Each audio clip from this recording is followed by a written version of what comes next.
노래뿐만 아니라 예능까지 1인 가구가 급증하면서 1인 가구를 대상으로 하는 프로그램들이 많아지고 있는데 우리나라 1인 가구 수는 통계청 조사 결과 내년에는 약 500만 가구를 돌파.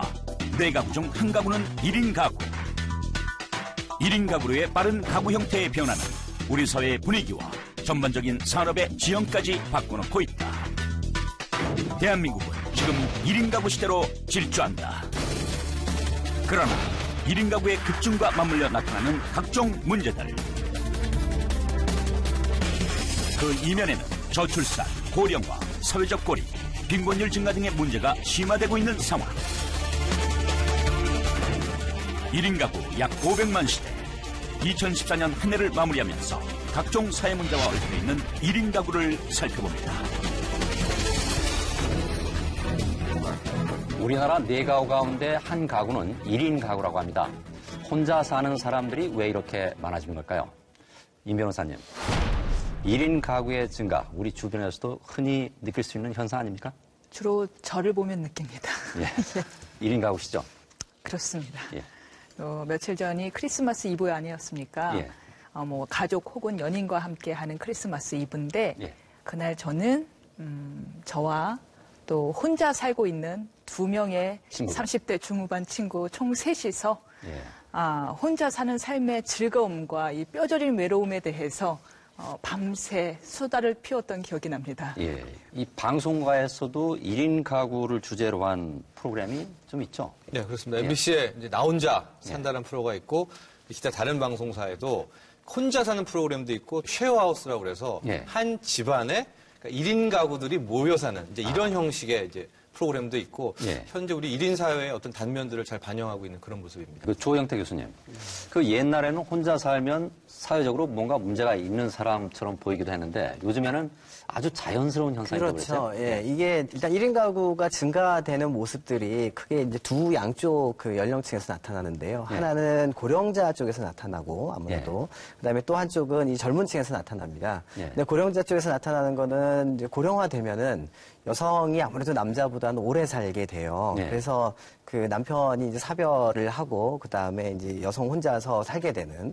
근데 예전의 경우에는 그게 가족들이랑 많이 살았으니까. 예. 예, 근데 지금 이제 가족들이랑 같이 살지 않아서 그래서 자연스럽게 나타나는 지금 모습이고요. 예. 그 다음에 좀 젊은 쪽에서 나타나는 경우는 아무래도 이제 혼인들을 많이 하지 않는 그런 모습 때문에 그렇고요. 예. 그러니까 우리 때만 해도 한 방에서 형제들이 와글와글 왁자지껄 하면서 같이 살았다는 거죠. 예. 하지만 적어도 한 30대 중반 이하의 연령대에 있어서는 어렸을 때부터 자기 공간이 있습니다. 예. 그래서 자기 공간이 있고 자기 영역이 있다라는 거죠. 예. 그래서 그것이 성인이 된 이후에도 자기 자신의 어떤 영역을 유지하고 싶은 욕구는 지속이 되는 거죠. 예. 저는 이제 문제점이라기보다는 이제 1인 가구를 쓰나미에 좀 비유를 하고 싶은데 이미 저쪽에서부터 그냥 밀려오고 있는 하나의 자연 발생적인 현상이다. 그러니까 왜 이렇게 1인 가구가 많이 늘어났나? 근데 청년, 이 중년 결혼 안 합니다. 결혼 안 해서 1인 가구가 많이 늘어났다. 또 중년, 장년 실은 우리 사회에서 이혼 많이 해서 1인 가구가 많이 나오거든요. 왜냐하면 애가 있더라도 애를 한편에 주면 나머지 한 배우자들은 이제 1인 가구가 되거든요. 또 이 중장년층에는 기러기 아빠가 의외로 굉장히 많습니다. 예. 우리나라에 교육적인 문제. 그 다음에 자연스럽게 노년 쪽으로 가면은 이게 노령화랑 맞물리게 됩니다. 예. 아니 왜 오래 사는 거하고 1인 가구하고 무슨 관계지? 근데 잘 보시면 알겠지만 남녀 이 성비에 따라서 이 기대 수명이 다릅니다. 예. 그래서 노령화가 진행되면 진행될수록 배우자 중에 한 명은 사망하기 때문에 또 이 1인 가구가 많이 증가하게 되거든요. 근데 이걸 쭉 종합해보면 결혼 많이 안 하고, 뭐 이혼 많이 하고, 자식들 때문에 잠깐 따로 살고, 노령화 때문에 홀로 살게 되고. 이게 우리 사회가 앞으로 나아가고 있는 현상이자, 뭐 이제 갈 수밖에 없는 그런 상황이거든요. 그래서 이건 뭐 문제점이다, 이걸 바꾸자 이러기보다는 이게 그냥 받아들여야 하는, 앞으로 우리가 몇 년 내에 받아들여야 하는 뭐 숙명 같은 게 아닐까? 이 모든 것들이 2006년도에 아주 유명한 세계적인 컨설턴트죠. 오마이게이치라는 예. 컨설턴트가 부의 위기라는 책을 썼었어요. 예. 2006년도에 나온 책인데 굉장히 재미있게 읽었었어요. 예. 전반적인 얘기가 뭐냐면 이제 중산층은 몰락한다. 이제 더 이상은 이런 모양의 트리 모양이 아니라 네. 이제는 정말 M자 모양의 구조가 될 것이고 중산층은 주하층으로 밀려날 것이다. 그러면서 이제 비정규직은 늘고 평생 직장은 사라지고 고령화가 되면서 더 이상은 가족을 이루지 않을 것이다. 예. 가족을 이루지 않고 혼자 사는 가족이 늘어날 것이고 그러다 보니 이제는 집도 자동차도 더 이상은 자산의 개념을 갖지 않을 것이다. 그동안은 중산층이 평생 직장을 대면서 결국 중산층에 편입할 거란 희망이 있었기 때문에 대출을 해서라도 목돈을 들여서 집을 사고 예. 자동차를 사고 했던 거였는데 이제 그 희망이 사라져 버리니까 굳이 대출을 해서 그 목돈을 구입해봤자 대출을 갚을 길이 없어지는 거예요. 예. 그러다 보니까 내가 지금 당장 조금 소비를 되더라도 월세를 좀 더 선호하고 작은 집에서 월세 쓰고 조그마한 자동차를 갖든지 아니면 자동차를 아예 안 쓰든지 아니면 이제 자동차를 공유하든지 예.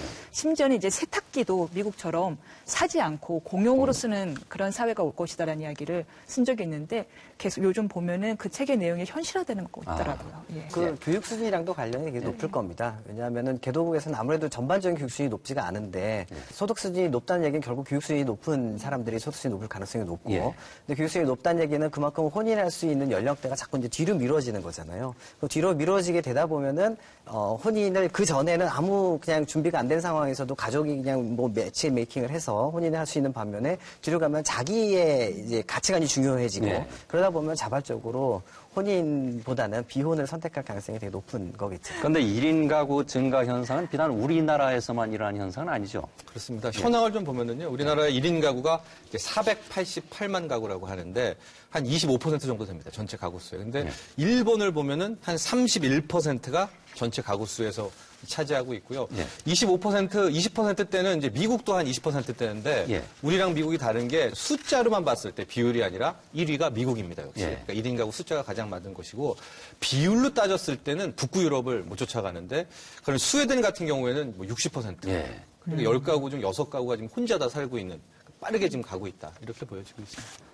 솔로 에코노미라는 말이 나왔는데 네. 이것도 이제 1인 가구가 생기면서 나온 말 아닙니까? 그렇습니다. 솔로 이코노미라면 많이 나오고 예. 솔로 컨슈머 해가지고 솔로 예. 휴머라는 말도 참 예. 많이 쓰고 있는데 싱글 슈머요. 네, 싱글 슈머도 있고 솔로 슈머도 있고 하는데 이런 겁니다. 세탁기 크기가 최근 20년간 그러니까 6분의 1로 줄었다고 그래요. 그러니까 작은 그러니까 6분의 1로 줄은 세탁기가 나온 것. 이게 정확히 싱글 슈머 아까 말한 솔로 이코노미의 네. 측면인데 이것뿐만이 아니라 간편식 있지 않습니까? 1인 용기품 같은 것도 네. 잘 팔리고 그 대형마트 우리나라 유통회사들이 왜 대형마트뿐만이 아니라 편의점까지 그렇게 나서게 됐느냐. 실은 이게 굉장히 전략적인 판단인데 앞으로 5년 후 10년 후가 가면은 대형마트에 가서 막 뭐 한 꾸러미 두 꾸러미 사는 세대가 거의 없거든요. 살 필요가 없어지죠. 없죠. 그럴 이유도 없고. 지금 일본에는 쌀이 요만한 봉지에 나옵니다. 그냥 한 번 하고 하게.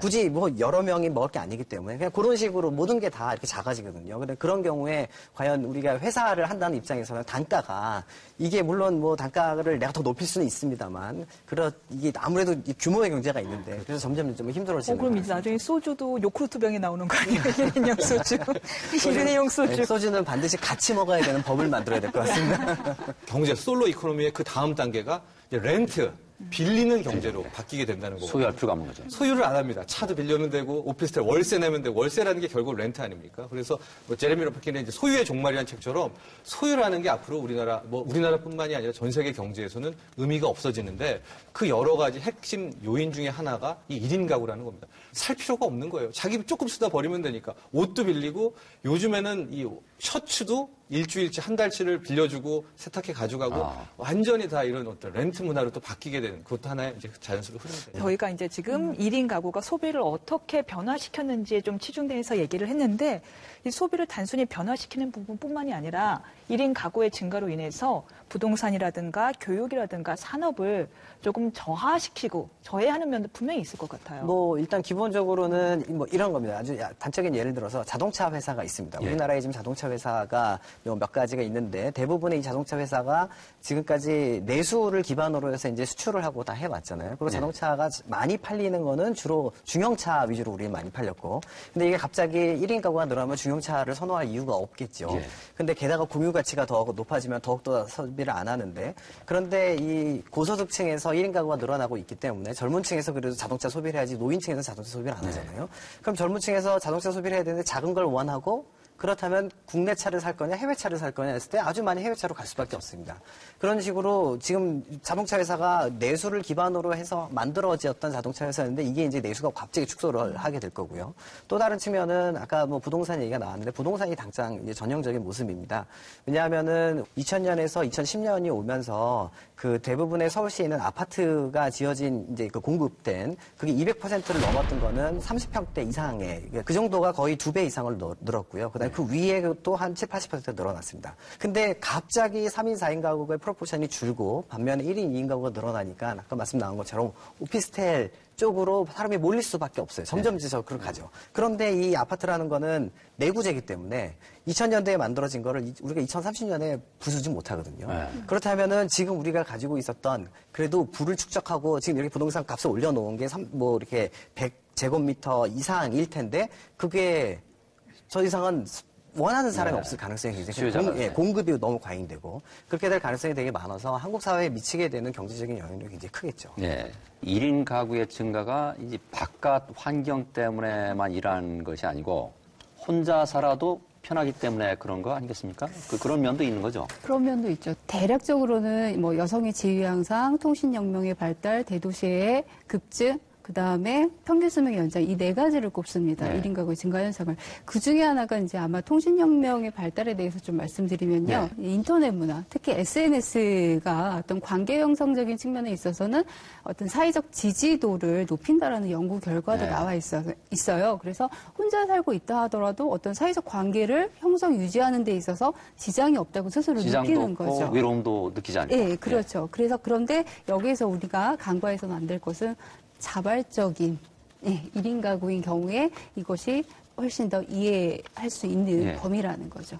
그런데 1인 가구의 소득 수준은 어떤가요? 그 고령자들 1인 가구와 그다음에 젊은 사람들 1인 가구가 전혀 다른 모습을 보여요. 그래서 고령자의 1인 가구는 주로 여성이 많고 그다음에 이 도시보다는 여전히 농촌에 더 많이 계시고 그래서 굉장히 소득 수준이 낮습니다. 그러니까 빈곤율이 엄청나게 높은 게 1인 가구 노인 쪽에서 나타나고요. 그다음에 젊은 층도 지금 아직 한 40대까지는 혼자 사시는 분들의 소득 수준이 그렇게 높지 않습니다. 그런데 이게 앞으로의 이제 변화되는 모습 속에서의 더 젊은 층, 지금 한 30대라고 할까요? 그분들이 1인 가구가 되면서부터는 조금 이제 상황이 좀 바뀌어요. 그래서 자발적으로 1인 가구를 하고 자발적으로 내가 뭐 결혼 안 해도 되고 그렇게 하신다면은 그 소득 수준은 오히려 밑에서는 조금 더 높지 않을까라는 생각이 듭니다. 최저 생계비도 받지 못하는 노인 1인 가구 수 132만 명. 사별, 이혼 등의 다양한 이유로 1인 가구의 여성화와 고령화가 가속화되고 있다.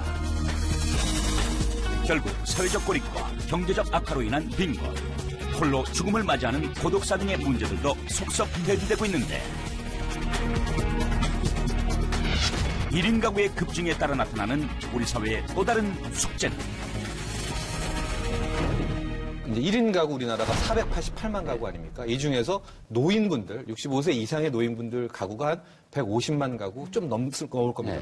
근데 이 중에 반 넘죠. 86만 가구가 노인분들 86만 가구가 월 소득이 42만 원 정도인 극빈층 중에 극빈층. 최저 생계비도 미치지 안 되죠. 그렇죠. 40만 원이면. 그러니까 86만 명의 이 노인분들, 어르신들이 지금 홀로 사시는데 이제 자연스럽게 지원 얘기까지 해보면은 이분들을 다 지원을 받을 수도 있고 안 받을 수도 있습니다. 지금 뭐냐면은 자식들이 있을 수가 있거든요. 그러니까 부양가족이고 부양가족이 또 소득이 있으면은 우리가 복지가 또 못 받지 않습니까? 그래서 아마 이 82만 가구에 대해서는 뭐 자식 이런 것들을 떠나서라도 어떤 다른 혜택이 좀 이제 나와야 되지 않을까라는 걸 조심스럽게 뭐 이야기하고 싶습니다. 그래서 실제로 그 노령 인구가 급증하고 있어서 그들이 이제 복지 수요가 아무래도 증가가 되잖아요. 그래서 젊은 층들이 그들을 부양해야 되는데 젊은 층들이 그들을 부양해야 되는 그 사회적 비용도 굉장히 큰 위험으로 다가오고 만만치 있죠. 않죠. 게다가 사실 이걸 또 1인 가구랑 지금 접목시켜서 말씀을 좀 나눠보면 그 사회적인 비용이 점점 더 많이 들어갑니다. 고령층에서 1인 가구 늘어나고 빈곤이 더 심화되고 있기 때문에 그리고 또 젊은 층에서는 결혼을 못하기 때문에 뭐 출산을 많이 못하고 근데 그게 또 사회적인 문제가 되기 때문에 그거를 또 이 사회적 비용을 들여가지고 뭐 저출산 대책도 해줘야 되고요. 그러면 그걸 누가 되느냐 결국에는 일하는 사람들이 되어야 되는데 일하는 사람들이 만일에 제가 부모를 부양을 하거나 아니면은 자녀가 있으면 내가 세금을 좀 더 내서 이쪽으로 보내고 이쪽으로 봐도 괜찮다라고 생각할 수 있습니다. 그런데 만일 제가 혼자 사는 경우에 이미 지금 소득공제에서도 많이 그 불이익을 받고 있는데 거기에 우리 사회적 비용이 더 필요하니까 세금을 더 올리자 했을 때 과연 그 1인 가구들이 좋습니다 하고 나타날 거냐? 오히려 조세 저항이 굉장히 심화될 가능성이 굉장히 높아요. 그래서 그런 측면도 사회적 비용은 더 필요한데 이 비용을 어떻게 될 거냐가 1인 가구가 증가하는 추세랑 맞물려서 더 힘들어질 가능성이 있습니다. 예. 1인 가구의 증가라고 하는 수요가 공급을 창출한 아주 가장 전형적인 모습이라고 보여지는데요. 하지만 여기서 간과해서는 안 될 문제가 바로 저는 그런 생각이 들어요. 1인 가구에 대한 시장 마케팅은 이미 포화 상태라고 보여지거든요. 하지만 1인 가구를 위한, 정작 1인 가구를 위한 사회 서비스, 공공 서비스는 제대로 되어 있는가. 즉 혼자 사는 사람들이 일상생활을 하는 데 있어서의 어떤 도움과 관련된 지원 시스템이라든가 아니면은 재정과 관련된 설계, 관리 이런 측면 그리고 자기 돌봄 역량 강화 이러한 그 어떤 공공 서비스가 이루어지고 있는지 특히 세금 문제에 대해서 말씀드리면은 소득공제 제도에서 배우자 공제나 부양가족 공제가 등장한 것이 1975년도 소득세법 전면 개정을 통해서 등장을 했는데 사실 이 소득공제라고 하는 것은 면세점을 두기 위한 거거든요. 즉 국민의 기초생활 자금에 대해서는 건드리지 않겠다. 그 부분에 대해서는 세금을 부과하지 않겠다라는 거고 그런 측면에서 아까 말씀드린 대로 1980년도는 5인 이상 가구가 즉 4인부터 시작하면 오히려 70%가 넘는 우리 전체 가구의 대부분을 차지한 다인 가구 형태에서는 이 제도가 굉장히 타당한 제도였죠. 그런데 지금은 그대로 그 1975년도의 제도가 그대로 이어지고 있다라는 거죠. 그래서 이러한 배우자 공제, 부양가족 공제와 같은 세금 문제에 있어서도 1인 가구가 어떤 지원을 해달라는 게 아니라 지금까지 제도로 인해서 어떤 불합리한 차별을 받고 있는 건 아닌지 이런 거에 대해서도 이런 거에 대해서 싱글세까지 도입 얘기가 나와서 저희가 얼마나 화가 나는지 모르겠습니다. 되는 것이고 1인 가구가 많아지면은 정말 피할 수 없는 문제가 재정 문제입니다. 1인 가구들이 있으면 집 안 사니까 일단 취득세, 등록세 없습니다. 거기다 재산세 안 내거든요. 다 빌리기 때문에. 거기에다가 의료보험 같은 경우도 혜택은 누리지만 어쨌든 집 안 사고 이러기 때문에 보험료도 별로 안 내고. 그러니까 결과적으로 우리 사회가 1인 가구를 위한 복지를 더 늘리고 싶은데 1인 가구가 많아지면은 세금이 점점 부족하게 되기 때문에 실은 싱글세라는 말도 1인 가구의 또 하나의 같이 나오는 문제이기도 합니다. 1인 가구가 많아질수록 재정은 부족해지고 도와줘야 되는데 어떻게 도와주냐. 자발적인 실업 1인 가구를 했던 이들로부터의 어떤 세금 문제가 나와야 되지 않나. 그래서 이제 싱글세 나오면서 막 비난도 받고 막 그랬지만 저도 싱글세 하자는 얘기는 아닙니다. 근데 정말로 1인 가구가 많아질 경우에 복지를 할 재원 자체가 안 만들어지거든요. 이 문제도 재정 문제도 한번 생각해 봐야 되지 않나. 어떡하죠? 문제소득 말씀하셨는데요. 그렇기 때문에 뭐 재산세를 내지 않는다 이 얘기를 했지만 서울의 경우만 해도 한 80%가 넘게 1인 가구 중에서 83%가 전월세 가구입니다. 그런데 사실 임대인들은 이 월세 소득에 대해서는 전혀 세금을 납부하지 않습니다. 그렇다면은 세원 조달에 있어서도 사실 1인 가구들은 그 고비용의 월세를 내거든요. 내고 있는데 거기에 따른 수익에 대해서는 그 임대인 소유주는 전혀 세금을 내고 있지 않다라는 거죠. 그런 부분들을 우리가 간과한 채 1인 가구에 대해서 싱글세를 논의한다라고 하는 것은 사실 뭐 이 싱글세 논의에 있어서도 뭐 고대에 있었던 제도다 이렇게 얘기를 하지만 고대에 노예제도가 있다고 해서 우리가 노예제도를 부활을 해야 하는 건 아니잖아요. 그렇죠? 그래서 이런 부분에 있어서 어떤 시대착오적인 발상이 아닌가라는 생각도 들고요. 조세제도 잠깐 붙이면 제가 싱글세를 하자는 게 아니라 체계 자체가 1인 가구로 맞춰야 된다는 겁니다. 지금 월세 얘기하셨는데 1인 가구를 감안해서 지금 월세 세액공제라는 게 나왔어요. 그러니까 월세 소득은 파악이 돼야지 세금을 매기는 거 아닙니까? 세액공제가 돼서 그러니까 1인 가구 지금 고가 전세 얘기 나오고 있어요. 그러니까 10억짜리 전세에 산다. 그러면서 세금을 안 내요. 이제 이거에 대한 얘기들. 그러니까 우리의 조세 체계도 물론 바로 싱글세가 가는 게 아니라 1인 가구에 대한 것들, 월세 문제도 마찬가지 아닙니까? 그런 식으로 틀을 조금씩 방향 전환을 해 나가야 앞으로 이게 5년, 10년에는 반드시 올 텐데 미리 대비해 놔야되는데. 그런데 그 생산 가능 인구는 바로 2016년에 정점을 찍는다고 그런데요. 그렇죠. 그래서 예. 뭐 모든 것도 지금 연금 계획도 그렇게 짜지고 있기 때문에 어쩔 수 없이 그럼 이게 또 하나의 사회 문제가 되게 되는데 이 유럽을 보면은 이런 정점, 생산 가능 인구가 정점을 찍게 될 때 어떤 일이 일어나면 해외 이주가 되게 많이, 그러니까 굉장히 늘어나게 됩니다. 그러니까 지금 중동 쪽에서, 터키 쪽에서도 많이 들어오면서 이제 유럽 상당수의 문화도 바뀌고 있는데 우리도 이제 2016년에 이 40대 층이겠죠. 43세가 정점을 찍게 되면 이때부터는 노동에 대한 이 공급이 뚝 떨어지게 되거든요. 예. 그래서 제가 생각하는 문제는 이제 우리나라도 마치 이런 뭐 독일, 프랑스처럼 이제 지금도 많이 뭐 중국 동포들 비롯해서 오고 있지만 해외 쪽에 이 노동 수요 공급이 또 급증하지 않을까 이런 변수도 제가 있을 것 그걸 같습니다. 조금만 더 부연 설명을 좀 예. 드리면요. 스페인이나 이태리 같은 경우는 1980년대 초반부터 학교 출산율이 1.3대로 떨어졌었습니다. 그러니까 이미 우리보다 먼저 경험을 했잖아요. 근데 이 출산율이 떨어지면 당연히 출산 아수가 줄겠죠.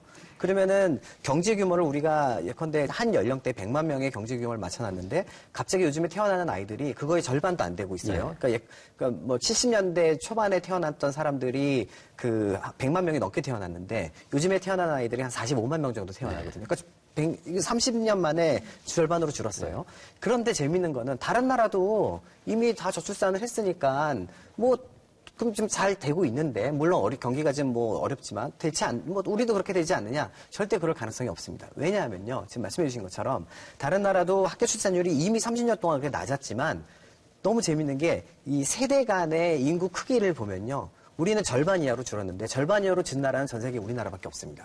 이웃 일본도 절반으로 안 줄었습니다. 왜? 일본의 경우는 학교 출산율이 그렇게 떨어지질 않았었고요. 그 다음에 스페인이나 이태리 같은 경우는 우리처럼 굉장히 낮았었는데 스페인이나 이태리는 동아프리카하고 그 다음에 중동 지방, 그 다음에 동유럽 국가에서 사람들이 막 와요. 민글을 합니다.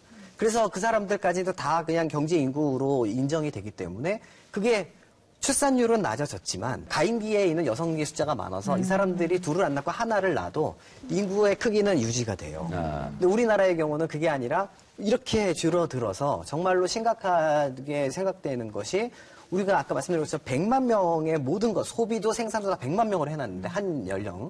갑자기도 뭐 얼마 안 남았어요. 이제 한 10년 정도 남았는데요. 10년 후부터는 이게 한 45만 명에 맞춰야 돼요.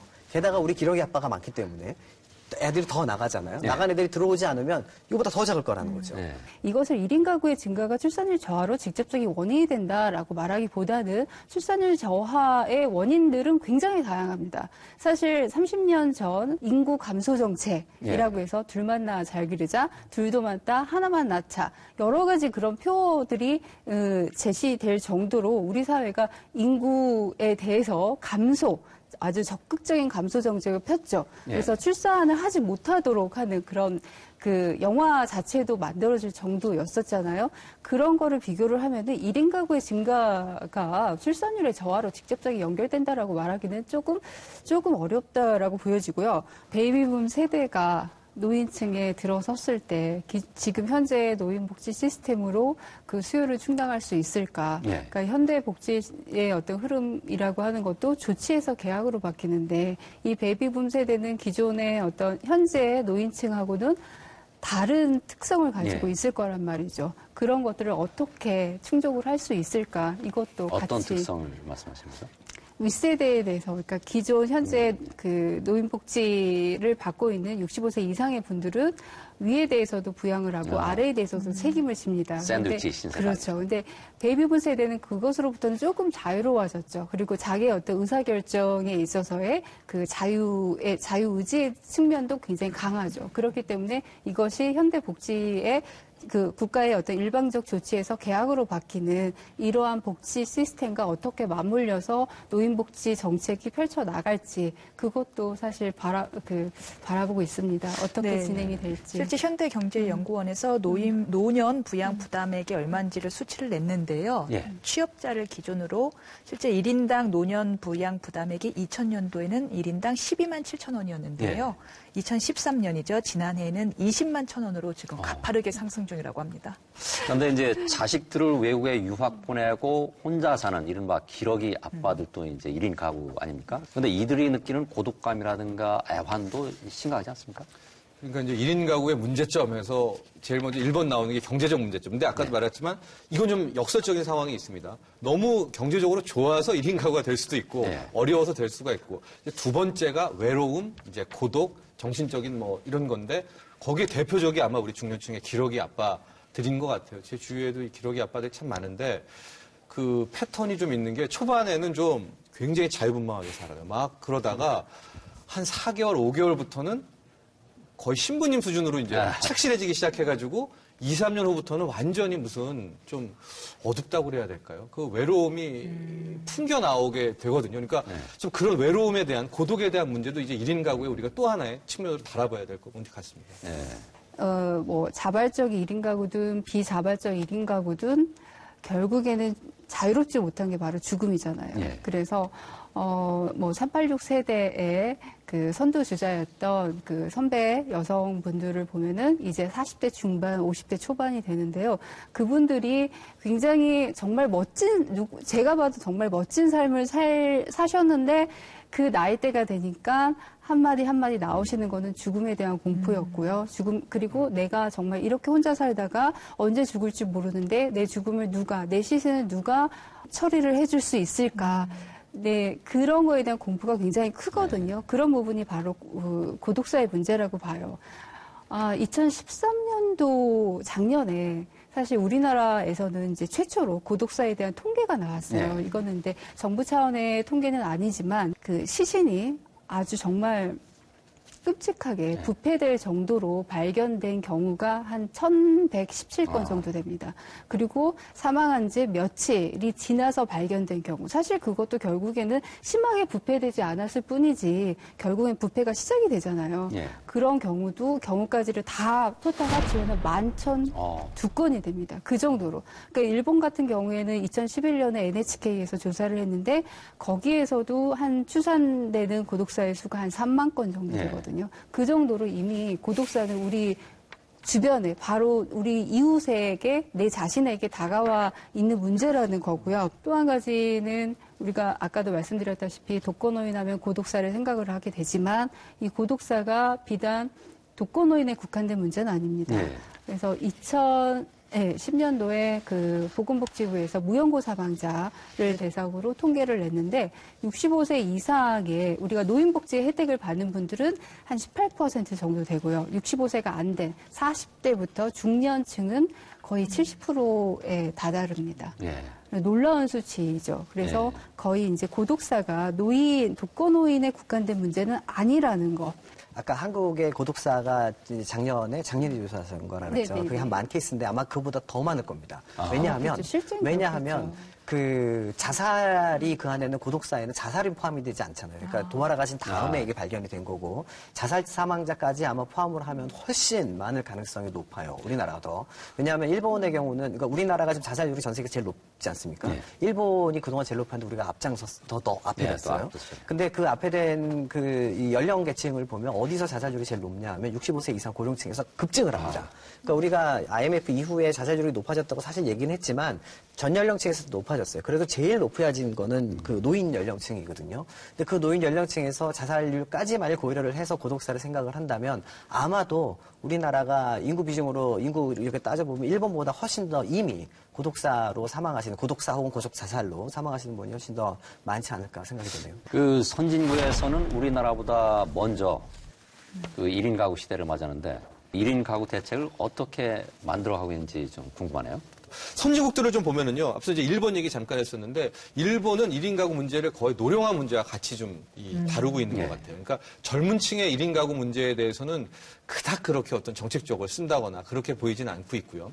근데 이제 유럽부터 가보면은 마치 이제 스웨덴 같은 경우, 뭐 북구 유럽 쪽에 가면은 여긴 뭐 거의 절반이 1인 가구이기 때문에 젊은 층부터 이 노년층까지도 많이 확대하고 있는데 정성적인 측면이 꽤 많습니다. 즉 뭐냐면 노인 한 명과 뭐 젊은 층 한 명을 같이 맺어줘가지고 아파트 하나를 같이 쓰게 한다라든가 또 공동 주방이 있어서 1인 가구가 이렇게 있으면은 그게 젊은 사람들한테 뭔가 혜택이 있는 거죠? 그렇죠. 왜냐하면 젊은 친구들 같은 경우에는 더 싼 값에 집에 들어갈 수 있고 노인 1인 가구는 집이군요. 외로움과 좀 뭐라 그래야 될까요? 그런 사회 정서적인 부분을 또 해결할 수 있고 이렇게 또 매치시키는 굉장히 좀 아기자기한 측면을 많이 이제 되고 있습니다.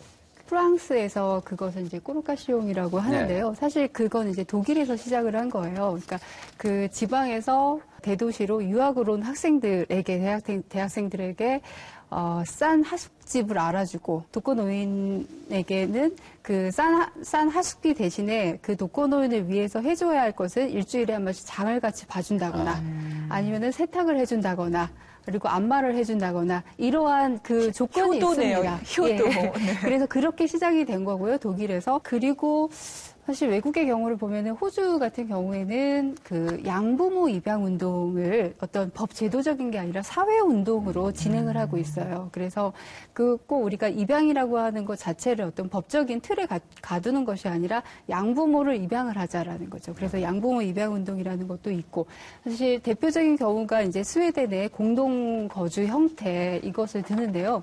말씀하신 대로 공동 주방이 있고, 근데 자기 방이 있고요. 이제 공동 주방에 그 벽에 열쇠를 걸어 놓습니다. 자기 방 열쇠가 다 있어요. 그래서 내가 비상시에 내 방문을 열고 나를 도와달라고 하는 그 측면이 있죠. 그래서 그리고 친한 친구에게는 내 방의 열쇠를 이미 아예 주고 있어요. 그래서 그런 자랑을 해요. 나는 내 친구 누구누구의 열쇠를 갖고 있다. 이런 자랑을 하는데, 우리나라에서도 농촌 지역을 중심으로 해서 이런 공동 거주 형태의 이런 시범 사업을 하고 있기는 해요. 노인회관이나 노인정에 한 4-5명을 함께 거주하라고 만들어 놓고 어떤 기반 자체는 전혀 없는 상태에서 그렇다면은 이들이 서로 공감이라든가 정서적 교류는 전무한 상태죠. 그렇기 때문에 이런 우리나라에서 이 시범 사업을 하는 데 있어서 우리가 주안점을 두어야 할 점은 바로 이런 공감대를 형성하고 정서적 교류를 할 수 있는 다양한 프로그램들을 개발하고, 그것은 바로 이제 교육 문제하고도 연계되어야 하지 않는가, 이런 좀 반성도 해봅니다. 예. 지금 그 말씀하신 대로 이 선진국과 비교하면은 우리나라의 1인 가구 지원 체계는 아무래도 이제 걸음마 수준, 아니면은 그 이제서야 출발이다, 이런 느낌이 드는데, 복지 정책도 대대적으로 좀 바뀌어야 되지 않겠습니까? 복지 정책도 바뀌어야겠죠. 지금까지의 복지 정책은 이 소득 수준만을 가지고 주로 이야기를 많이 했는데, 이제 거기에서 소득 플러스 조금 사회가 더 복잡해지는 거죠. 소득만이 아니라 가구 형태까지도 이제는 고려를 해야 되고, 그 다음에 그 가구 형태가 젊은 층의 가구 형태냐 아니면 노년층의 가구 형태냐에 따라서 굉장히 이 특징들이 달라서, 그래서 아마 복지 정책도 지금까지는 뭐 기본적으로는 우리나라의 복지의 틀이 가족 복지에서 지금 사회적 복지로, 그리고 예전에는 선택적 복지에서 지금 보편적 복지로 가고 있는데, 그것이 조금 더 이제 복잡 다단한, 그야말로 뭐 북유럽식으로 좀 더 많이 가게 되지 않을까라는 생각이 듭니다. 이제 물론 거기에는 그 복지 학계에서도 제가 알기로는 이제 좀 논쟁이 있습니다. 이게 과연 올바른 방향으로 가는 거냐, 우리 한국 사회의 틀에서 봤을 때는. 그러나 뭐 이 복잡해져야 하는 건 어쩔 수 없는 그런 흐름이지 않을까라는 생각이 듭니다. 사실 저는 어떤 가족에 대한 개념 자체에 대해서, 가족이라고 하는 이 단어, 이 개념에 대해서 어떤 전면적인 검토가 필요하지 않은가, 이런 생각이 들거든요. 그래서 1인 가구에 대한 어떤 각종 정책이라든가 제도적인 지원 시스템을 만드는 데 있어서도 가족 개념에 대한 기본적 전제 자체가 재정립되어야 한다. 사실 가족이라고 하는 건요, 어떤 전통적인 개념에서는 혈연과 혼인, 이 두 가지 인자로 인해서 구성된 집단을 말합니다. 따라서 우리나라 민법상으로도 가족이라고 하면은 배우자, 직계혈족, 형제자매를 가족이라고 보죠. 그렇지만 현대적인 가족 개념은 어떤가? 이런 혈연이라든가 결혼에서 벗어납니다. 상호 도움을 줄 수 있는 관계, 상호 유대감을 형성할 수 있는 관계, 그리고 울타리가 될 수 있는 관계, 정서적으로 교류할 수 있는 관계를 현대적인 가족 개념으로 보고 있거든요. 그렇다면은 1인 가구의 증가를 문제화하는 경향, 그리고 1인 가구를 어떤 전통적인 가족 개념에 대한 도전으로 보는 입장, 이런 것들에서 우리가 좀 한 단계 좀 그 성숙돼서 1인 가구도 가족으로, 가족 제도에 흡수해야 되지 않는가, 이런 생각이 들어요. 그래서 1인 가구를 어떤 가족이나 가정의 범주로 넣어서 사실 건강가정지원법이라든가 뭐 한부모 가정지원법, 다문화 가정지원법 많은 그런 가정지원법이 있지만 그 어디에도 1인 가구는 가족의 개념에 들어가 있지 않기 때문에 그 지원 시스템에서 그 벗어나 있다라는 거죠. 그렇기 때문에 선언적 의미로라도 1인 가구 기본법이라도 사실 만들고 싶은 심정입니다. 네. 예. 좀 다른 부분을 말씀드리고 싶은데 저 자발적 1인 가구에 대해서는 정말 그거는 저는 뭐 와이 낫입니다. 그거에 대해서 뭐 그들이 가족이 아닌 자로 해서 가족을 이루지 못하는 자로 해서 뭐 하자 있는 사람을 취급을 한다든가 뭐 반사회적 인물로 취급하는 거에 대해서는 절대 반대하는 입장인데 이제 저희가 지금 저희가 걱정하는 부분은 비자발적 1인 가구입니다. 이른바 3포 세대들이 비자발적 1인 가구가 되는 거에 대해서는 우리 사회가 그들이 미래를 포기하지 않게 도와줄 방법이 분명히 있지 않은가 싶고요. 그거의 첫 번째는 일단 일자리 늘리기라고 당연히 생각을 합니다. 지금 부가 점점 양극화가 심화되고 부가 그냥 몰아주기가 되고 있잖아요. 그렇게 해서 몰아주기 해서 얻은 부를 사회를 향해서 좀 많이, 지금도 물론 애를 많이 쓰는데요. 지금보다 훨씬 더 많은 애를 써서 사회를 향해 풀어놓고 일자리도 만들어야지 3포 세대도 줄어들고 다시 미래를 꿈꾸고 내 자식을 꿈꿀 수 있는 사회가 올 수 있지 않을까 싶습니다. 저도 적극적으로 공감을 하는 게요. 정말 이제 양극화를 넘어서 아마 독차지와 빈털터리가 아닌가 이런 생각이 들거든요. 그러니까 도덕이 없는 자본은 결국에는 그 우리가 수긍할 수 없는 것이기 때문에 그런 부분에서 지금 바로 이 문제를 우리가 해결하려고 하는 어떤 노력, 대처하지 않는다면 오히려 장래 우리 후대가 오히려 더 큰 어떤 복지 부담을 갖게 된다라는 거, 그것을 조금 반드시 기억을 해야 될 것으로 보여지고요. 아마 비자발적 1인 가구의 문제는 특히 아동복지시설이라고 하고 있죠. 그러니까 예전에 우리가 고아원이라고 했었는데 여기서 만 18세가 되면은 성년도 아니죠. 미성년자인데 지자체에서 일시적으로 나오는 100만 원에서 500만 원의 일시 정착금을 가지고 복지시설 문을 나와야 됩니다. 네. 말 그대로 사회에 그대로 1인 가구로 던져지는 거죠. 준비가 안 된 채. 그렇죠. 예. 그렇지만 사회는 그들이 준비되어 있지 않다라고 해서 청소년 대접을 하지 않습니다. 그냥 사회인으로 대접을 하죠. 그래서 이 친구들이 사실 법률 용어로는 이제 퇴소아동이라고 하는데 이 퇴소아동에 대해서는 전세자금 대출을 해주고 있어요. 하지만 법 제도의 문제점은 바로 이런 거죠. 22세 이상이 되면 신청을 할 수가 없게 돼요. 그리고 단독 세대주여야만 신청을 할 수 있어요. 그렇다면 퇴소아동이 대학이라든가 취업을 위해서 일시 유보적으로 한 3년 동안 생활할 수 있는 곳이 자립생활관이라고 하는 곳인데 거기에서 있는 동안에는 그러면은 이 전세자금 대출을 받을 수가 없는 거죠. 그러면은 나가서 받아야 된다라는데 나가면은 이미 나이는 초과됐고 그렇기 때문에 어떤 혜택을 받을 수도 없는 거죠. 그러니까 제도는 만들어놨는데 그 틈들을 우리가 메꿀 수 있는 틈들이 너무나 많다라는 거죠. 그래서 이런 부분들을 좀 1인 가구의 문제에 있어서 좀 살펴봐야 되지 않는가라는 생각이 들어요. 우리나라가 아직 제도적으로 1인 가구 시대에 대비한 어떤 준비가 잘 갖춰져 있지 않군요. 그렇죠. 사실 오늘 제가 아침에 그 법제처 그 법령 통계를 봤는데 2014년 12월 2일자 기준으로 우리나라 전체 법령 수가 4,422개입니다. 근데 그 중에서 1인 가구로 검색되는 법령이 단 하나도 없다라는 거죠. 네, 그만큼 그러면 1인 가구를 전담하는 부서 하나 없다라는 것이고 1인 가구에 대한 어떤 종합적인 대책이라든가 정책이 입안되는 것도 전무하다라는 방증이거든요. 그래서 그런 부분에 대해서 좀 주목해야 될 것으로 여겨집니다.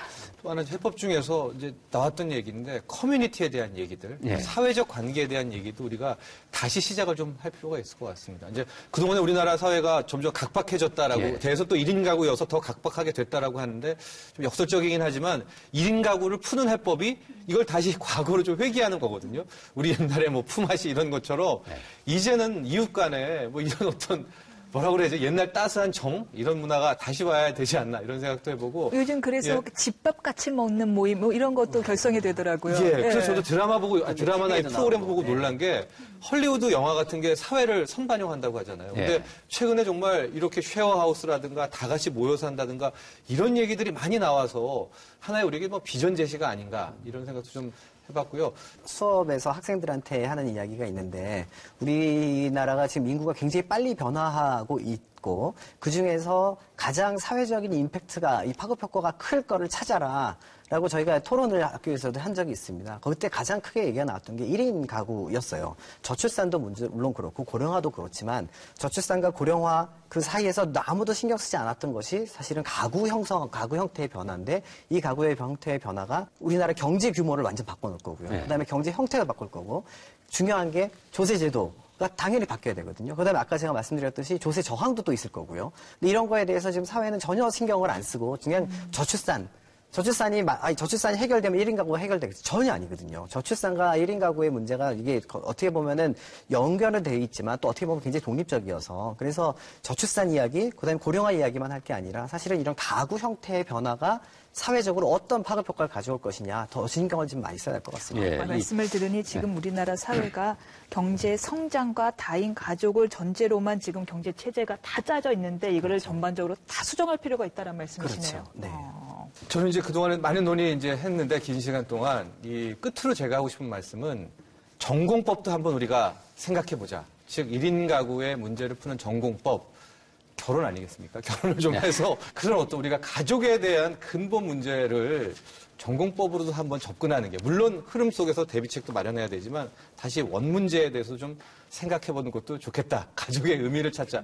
좀 진부한 얘기 같지만 이게 정말 중요한 또 솔루션이 될 수 있다. 이런 생각해봅니다.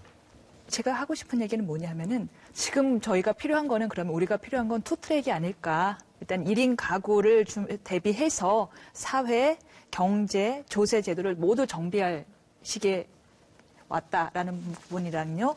또 나머지 트랙은 뭐냐면은 그 비자발적 1인 가구들에게 미래를 꿈꿀 수 있도록 정치인들, 경제인들, 기업인들, 있는 자들이 많이 베풀고 많이 풀어야겠다라는 생각을 합니다. 예. 1인 가구가 새로운 형태의 생활 방식으로 자리를 잡아가고 있는데요. 마음의 자유로움과 경제적인 자유로움을 함께 갖춰 나갔으면 하는 기대를 가져봅니다. 오늘 나와주신 패널 여러분 감사하고요. 시청해 주셔서 감사합니다.